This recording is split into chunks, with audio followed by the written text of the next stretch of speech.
63 সালে জওহরলাল বলল যে আমরা আগামী বছর 64 সালে 23শে জানুয়ারি নেতাজির মৃত্যু তারিখ দিয়ে একটা ডাক টিকিট বার করব।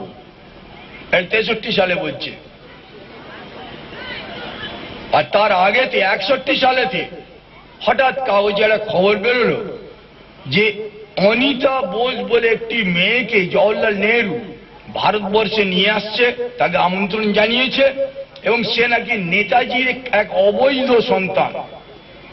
নেতাজির অবৈধ সন্তান মানে নেতাজি যে মেয়েটিকে গর্ভে অনিতারকে জন্ম দিয়েছেন তার সঙ্গে তার কোনো বিবাহ হয়নি আনুষ্ঠানিক, তার কোনো প্রমাণ নেই যে কোর্ট ম্যারেজ হয়েছে কি রেজিস্ট্রি ম্যারেজ হয়েছে। অথচ জার্মানিতে ঘটছে, যেখানে এইভাবে কোনো কেউ থাকতেই পারে না।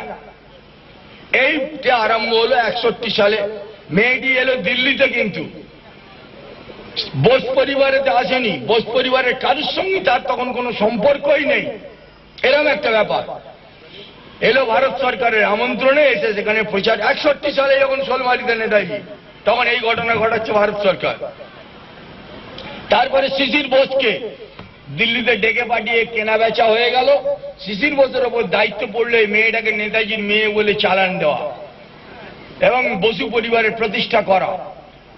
তো কাঁধে করে শিশির বোস নিয়ে এলো, নিয়ে এসে সেখানে, কারণ প্রচুর টাকা পেল, আপত্তি কি আছে? টাকা এখন আছে কি গেছে তার কি ঠিক আছে? এখন এই টাকাগুলো তো আমার দরকার।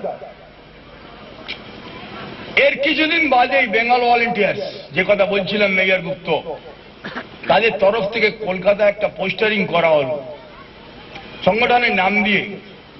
যে মেয়েটিকে অনিতা বোস বলা হচ্ছে, নাম হচ্ছে অ্যানিটা ব্রিজেট, এর বাপের নাম হচ্ছে কর্নেল পি ব্রিজেট। চ্যালেঞ্জ হার পাসপোর্ট। ও যে পাসপোর্টে ভারতে এসছে সেই পাসপোর্টটা দেখা হোক। ভারতবর্ষের প্রধানমন্ত্রী বলছে যে সুভাষ বোসের মেয়ে অনিতা বোস ওর নাম, ও কোন পাসপোর্টে এসছে পাসপোর্ট চ্যালেঞ্জ করা হোক।